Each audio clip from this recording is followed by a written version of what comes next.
Hello and welcome to another episode of the DVD Graveyard. Tonight we're going to be taking a look at Abominable from 2006, directed by Ryan Schifrin. And I just want to say that I love a good killer Sasquatch, Bigfoot kind of monster movie. I grew up watching a lot of those. I always talk about the slashers that I love, but I also love a good monster film. And there's not been a lot of great killer Bigfoot movies or this is technically a killer Yeti movie, but there's not really been a lot of great ones, just off the top of my head. I know Willow Creek is it's probably the best one, directed by Bobcat Goldthwait, surprisingly. And the film Exists. I really enjoy that one, as cheesy as it is. Maybe we'll talk about that one at some point. And Bigfoot, The Lost Coast Tapes. Those are just a few, again, just off the top of my head, that I know that I really enjoy, that were ones that I made sure I picked up on DVD at some point. And this one in particular, Abominable, is another one that kind of sits among those that I really, really enjoy, because it's really cheesy and really ridiculous. It definitely feels like a sort of like a made-for-TV movie, but it's still, it's a good time. I really enjoy it. It's one that I grew up watching. It used to be on the Sci-Fi Channel all the time, and me and my granddad, this was kind of his thing. He loved all those really cheesy, kind of sometimes shitty sci-fi original movies, and I didn't really care for them, but I grew up watching a lot of them, so I have some nostalgia for some of them. But this is one that was among the better ones that used to always come on Sci-Fi Channel. I just remember used to thinking this movie, I was like, this is actually not too bad. It's kind of ridiculous and cheesy, like I said, but overall, it's a fun time, and I do enjoy it. And I think that's mainly just because it's got a little bit more going on than what you kind of expect when you just think killer Abominable snowman movie, because it kind of plays out very loosely. Keep in mind, it kind of plays out like Rear Window, the old Hitchcock film. And again, when I say that, I mean that very loosely, because it kind of has that similar premise. It's this guy just who is, he's handicapped, so he has to kind of he's watching all these kind of events transpire from this window in the cabin, which, again, I'll kind of talk about this a little bit more. And like I said, this movie was directed by Ryan Schifrin. He hasn't really done a lot of stuff that I know of off the top of my head. But this film has a really big cast, like a really big name cast, and a lot of the actors, I know them from stuff just kind of here and there. Matt McCoy is our kind of our main star. And funny enough, he's actually been in, I believe, 2 other movies about Bigfoot. He's been in one called Little Bigfoot, and then the other one is just called Bigfoot something. I don't remember, but and they're not horror movies by any means, but I believe he's been in 2 other Bigfoot movies. So I just think it's kind of funny. I don't know if he is like a big advocate for Bigfoot or whatever have you, but he's in this movie and he does a fantastic job. And like I said, he's kind of our main star of this movie, alongside a young man named Christian Tinsley, who I believe he's mainly just a makeup artist. I didn't really recognize it. I didn't see that he was really in anything else, again, that I recognize. But they are kind of our main stars in this movie, and they do a fantastic job. Both of them are actually pretty decent actors. I think Christian Tinsley especially, he does a great job. You don't like him at all in this movie. He's kind of an asshole throughout the whole movie, but he plays such a good kind of dickhead caretaker guy, which, like I said, I'll talk about that a little bit more in just a minute. But among other people that are in this cast, Paul Gleason is in this movie. Again, he's another fairly big name actor. Rex Linn is in this movie, and funny enough, there's 2 really big name actors in this movie in very minor roles. One of those being Lance Henriksen is in this movie. He was also in another, I think he's actually been in 2 other Bigfoot movies. I know he's in one called Sasquatch, off the top of my head. I haven't seen that in years, so I don't even really remember it. But The other one is one of my favorite actors of all time, being Jeffrey Combs, is in this movie, and he's almost unrecognizable in the role that he's playing. I actually didn't know it was Jeffrey Combs for years and years until one day, I saw his name in the cast, and I was like, son of a bitch, that's Jeffrey Combs. He's so great in this movie. Again, very minor roles. Lance Henriksen and Jeffrey Combs both. They're very minor roles, but they are still in this movie. And another one that I almost forgot about, Dee Wallace is in this movie in the very beginning of this film. She actually plays Rex Lynn's wife at the beginning. Very, very minor role, very small role. Like you'd miss her if you weren't looking for her. But she's in this movie as well. So again, pretty big cast in this movie, fairly big name cast, which is surprising, for a movie like this. So I'm going to read the plot synopsis off the back of this DVD. I have the MVD Rewind DVD, which I got this just a couple years ago. I think it was actually slightly remastered or something like that. I know that. So this movie's full of practical effects, and there's not just like a lot of over the top practical effects in this movie, but the ones that we do get are pretty good, and I'll kind of talk about those. But there is one use of CGI in this, and I know that the director of this movie, so when you start this DVD, the director actually kind of gives you sort of a brief rundown of the remastering and everything like that, and he says that they did use CGI in this, and the only thing that they did use it on was the creature's eyes. So the creature, they wanted him to have these glowing red eyes, which doesn't really come across in the movie. For me anyway. I don't know if it's just this copy or what. He has glowing eyes on all the cover art and everything like that. But like I said, they said that's the only thing that they really touched up with CGI. I don't remember if it was CGI in the original release because it's been so long since I've seen the pre-remastered version that used to play on TV all the time, so I really couldn't say. But it has been remastered, and I want to talk about the cover art of this. I actually really love the poster of this movie. I think it just looks really cool. It's just kind of a standout poster for me. You get the Yeti in the background with Matt McCoy and Haley Joel, who plays kind of the lead, I guess you could say final girl, on the front of the cover. And it just I love the blue kind of color, on the cover of this DVD in particular. So like I said, I'm going to read the plot synopsis. I'm going to read the first part of it, which is really short because it is a mile long. So I'm not going to read the part that, says featuring an all-star cast. I'm going to skip that part. So it has been cited 42,000 times in 68 countries. A vicious creature of myth and legend called Sasquatch, Yeti, and perhaps most infamously, Bigfoot. It's been hunted it for years. There's a little typo there. That's funny. But what happens when it decides to hunt us?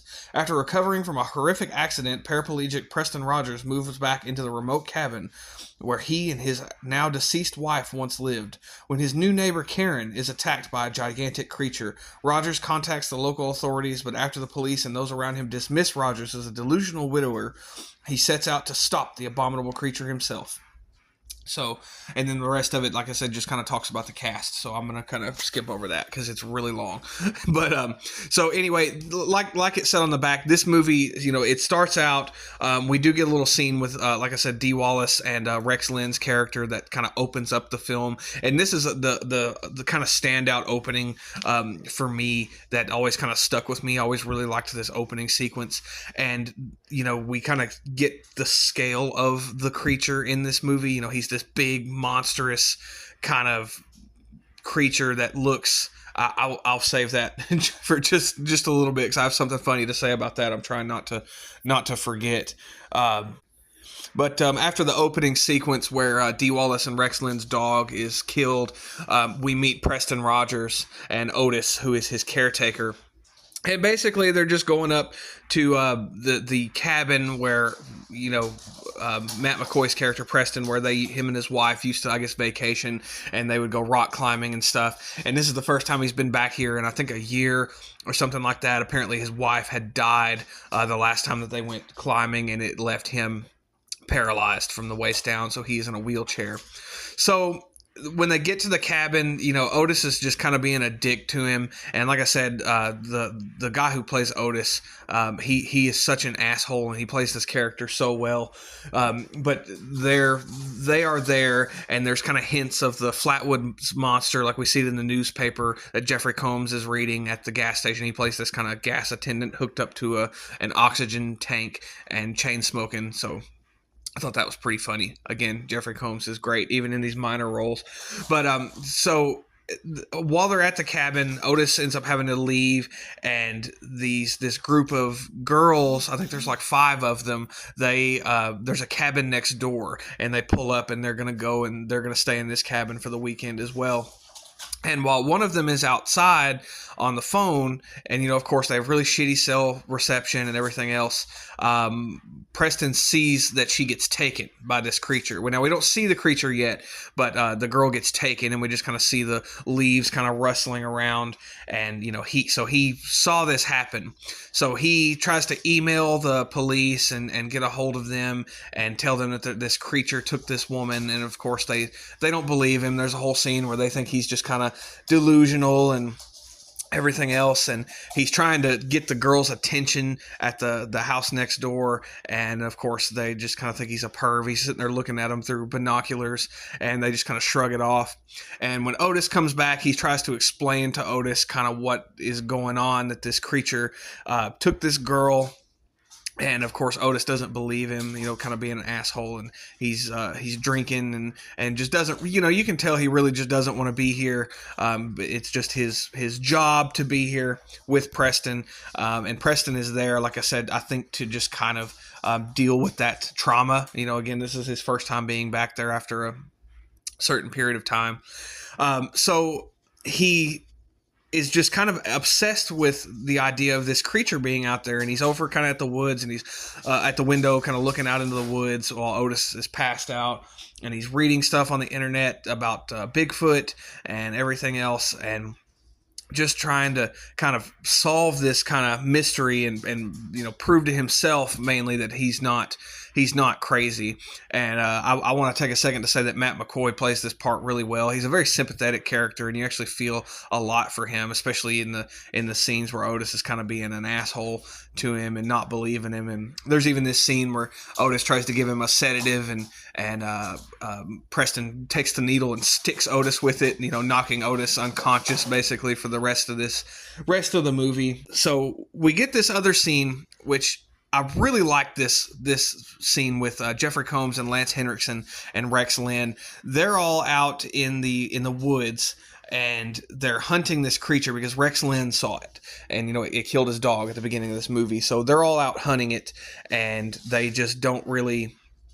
Lance Henriksen is all like, oh, this is bullshit, whatever. And it's such a surprise to see him, too, because he hasn't been in this movie the whole time, and then he just kind of shows up at this part, and it's really funny.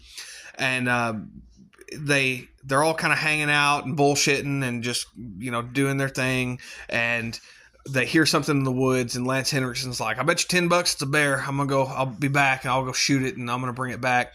And he stumbles upon this cave where he finds the girl from earlier, and her guts are kind of spilling out. And this line always cracked me up because he sees it and he's like, oh, that's fucking gross. I don't know why that always cracked me up so much, the way he says that. But anyway, he sees the girl, and the girl ends up getting dragged into the cave, and he goes back to the camp, and they're waiting for this thing to kind of come and attack them. They're all kind of watching off into the woods, and each of them are kind of picked off one by one. Like Lance Henriksen gets killed, Rex Lynn gets killed, and it just kind of leaves Jeffrey Combs by himself. And Jeffrey Combs is ultimately killed. Rest in peace, Jeffrey Combs. You're great. You're great in everything that you do. So when we get back to the cabin, we see, or Preston sees, I should say, that a telephone wire has been knocked down, and so they have no phone service up there, so he can't call authorities. And again, the authorities didn't believe his email. And this is when we get our first good look at the creature. He sees this girl in the shower, by the way. He's looking at this girl through the binoculars in the shower. And this is where, like I said, we get the first kind of good look at this thing. And it does kind of look goofy. I'm not going to lie. It is a man in a suit, with an animatronic face and everything else, which I'm not against. And like I said, it does look kind of goofy, but at the same time, it's very intimidating because it's just this big, monstrous Yeti with this gigantic mouth. And one thing that I can't, ever since I kind of made this realization to myself, I cannot get over this, but it looks like fucking Dog the Bounty Hunter, the Yeti does. I cannot be the only one that thinks that in the world. I tried to, look up and see if anyone else has made this comparison, but the Yeti looks like fucking Dog the Bounty Hunter. Like they have that same hairstyle, everything. Their faces look similar.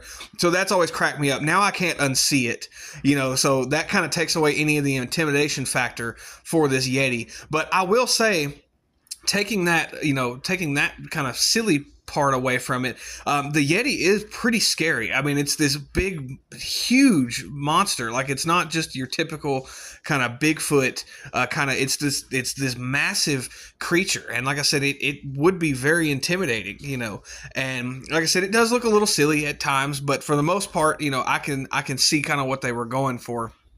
And we get this really awesome scene where the Yeti grabs this girl through the window, and he pulls her through the window, and it like kind of folds her in half. And it's a really great looking effect. We don't get a lot of these practical effects. I mean, all the effects that are in the movie are practical. This is a really good use of it. And there's one in particular that I'll mention later on that I really liked. But the Yeti ends up kind of breaking into this cabin next door, and he kills all the girls except for one. It's Haley Joel. Karen, I believe, is her name in this movie. No, she's not Karen. What is her name? Amanda, I think, is her name. Karen is the name of one of the girls. Anyway, Haley Joel's character ends up finding her way over to Preston's cabin, and they're kind of trying to figure out what to do. And so the Yeti comes over there and it tries to break into Preston's cabin, and they're kind of rappelling. Preston has all this old climbing gear, and they're kind of rappelling down the side. Like, he has this kind of balcony sort of overlook thing. And again, he's in a wheelchair, so he can't just leave. I mean, that's another big thing that's added to this movie that I really like. Is there's a scene where he wants to leave, but he opens the door and there's all these stairs leading up to the cabin, and he can't cross these stairs. I think he even says "fuck that." So that kind of adds some stakes to this, that he can't just get up and leave. Like, he's kind of stuck there.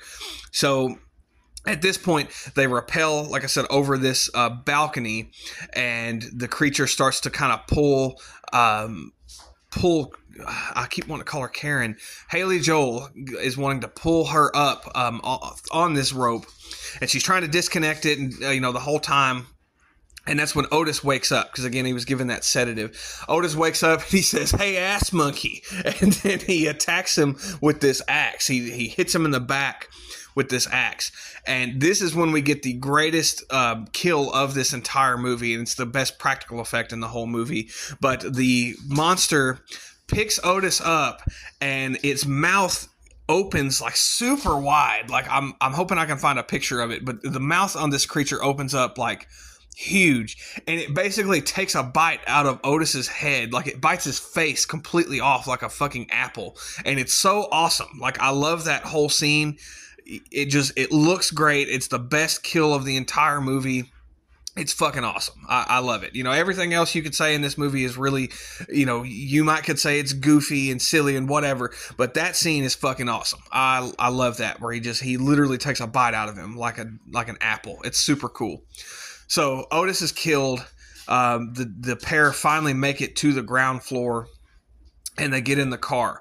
And when they get in the car, Haley Joel is basically pedal to the floor, and the Yeti has picked up the back of the car, so they're not moving. Tires are off the ground, they're not moving, and the Yeti drops the car, and they crash into this tree, and it throws Haley Joel out, and Matt McCoy is left in the car. Preston is left in the car. They crash the car. Preston is in the car, and he sees the Yeti behind the car, and he throws the car in reverse and pushes on the gas with his hand and backs into this Yeti, pushing it up against a tree and making the axe go the rest of the way through the creature's body, and ultimately killing the creature and pinning it to this wall, or so we think anyway. Or to this tree. I'm sorry, it's not a wall. So he leaves the car kind of revving, like he props something up against the pedal, and he crawls out to Haley Joel, and he kind of wakes her up. At this point in time, one of the sheriff's deputies has come to kind of investigate everything because the phone lines have been down, and I guess maybe he's a Flatwoods Monster believer. And so he kind of rescues them. Ambulances show up and everything, and they're kind of being carted away, and it's starting to snow, and everything is all good, until the sheriff, Paul Gleason's character, and the other two deputies, they decide to go and look for the rest of the bodies because all the bodies are missing. And again, you can think this movie is goofy or silly or whatever, but the ending to this movie is so damn good. Like, this is another big thing that always stood out to me, was how the ending of this movie, it's fucking awesome. Like, so they go to the car, and of course they don't believe the whole Yeti story, because now at this point the Yeti's gone. Where did it go? Nobody knows. It's just gone. And so they're walking around in the woods, and again, it's cold, and you can kind of see their breath, and it's snowing. And the whole movie has had this really good kind of atmosphere to it. The whole kind of trapped in the cabin, and you can kind of hear the wind blowing outside.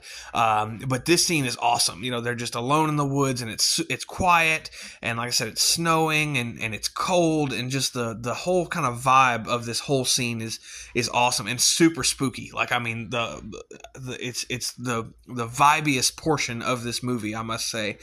And they hear this noise, and they turn around, and you see the silhouette of the Yeti's head, off in the trees, and its eyes open up. It's got, again, it has these glowing eyes. They're not necessarily red, but its eyes are glowing. And so we see that, and then all behind in the trees, we see more silhouettes that are just there, and they all begin to open their eyes as we get the scary music. And there's like 20 of them standing in these trees, and then the movie just ends abruptly. And like I said, that is just such a badass ending to this movie. Like, because again, this one thing was so unstoppable. It wasn't even killed, at the end of this, with this axe through its entire body. And now you have 20, if not more, of them standing in the woods, and it's just such a badass shot. It's so creepy, just the way that you see all their silhouettes out in the woods, and all their eyes just glowing, and they're huge. They're these big fucking monstrous things. And like I said, as goofy as the one in this movie does kind of look sometimes, I mean, I'd be terrified if I ever ran into this thing, if not multiple of them. And like I said, it is just a guy in a suit, but I mean, it's done really well. And I mean, again, I will always take practical effects and guys in a suit over CGI any day. And I think that this was done really, really well. So that is Abominable from 2006.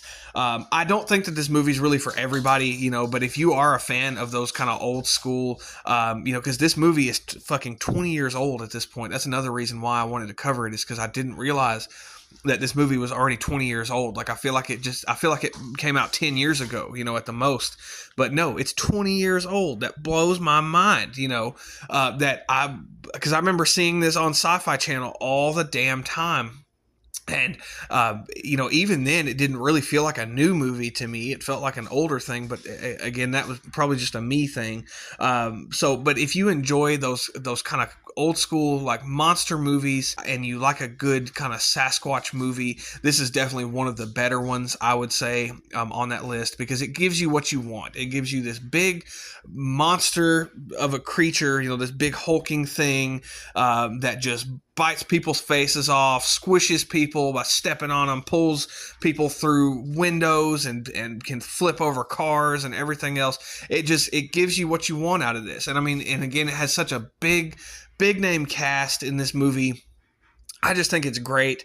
Matt McCoy does a fantastic job in this movie. Christian Tinsley, he does a great job in this movie. They're both fine actors. The rest of them, like the group of girls at the cabin, they're not great by any means. Haley Joel is okay. She doesn't do a terrible job in this movie. And of course, Lance Henriksen, Jeffrey Combs, Paul Gleason, Dee Wallace, sorry, I almost said Jeff Lynne, Rex Lynn. They all do just a fantastic job in this movie. I can't, I can't say enough good things about the cast of this. So like I said, if that's something that you're looking for, or you like these kind of old school, goofy, made for Sci-Fi Channel, kind of movies, I think you'd like this a lot, because it does what a lot of those movies do, just without the CGI, except for the creature's eyes. That is the only thing that is CGI in this movie that I saw. Everything else is all practical and looks fantastic. So I hope you enjoyed this review. This movie is free on Tubi to watch if you get the chance, or if you get the chance to pick up this DVD or the Blu-ray. I recommend that too, because it's got some good special features on it. And I like the introduction with the director, who kind of talks about this movie a little bit. And I'm glad that they decided to preserve this movie, because I love it. I've got a soft spot in my heart for it. So it's always going to be one that I'm going to go back to, especially around winter time. We've been kind of snowed in my house for the past couple of days. So this is definitely one that I threw on among a few others. So anyway, I hope you enjoyed this review. Until next time, stay tuned. And as always, have a great night and goodbye.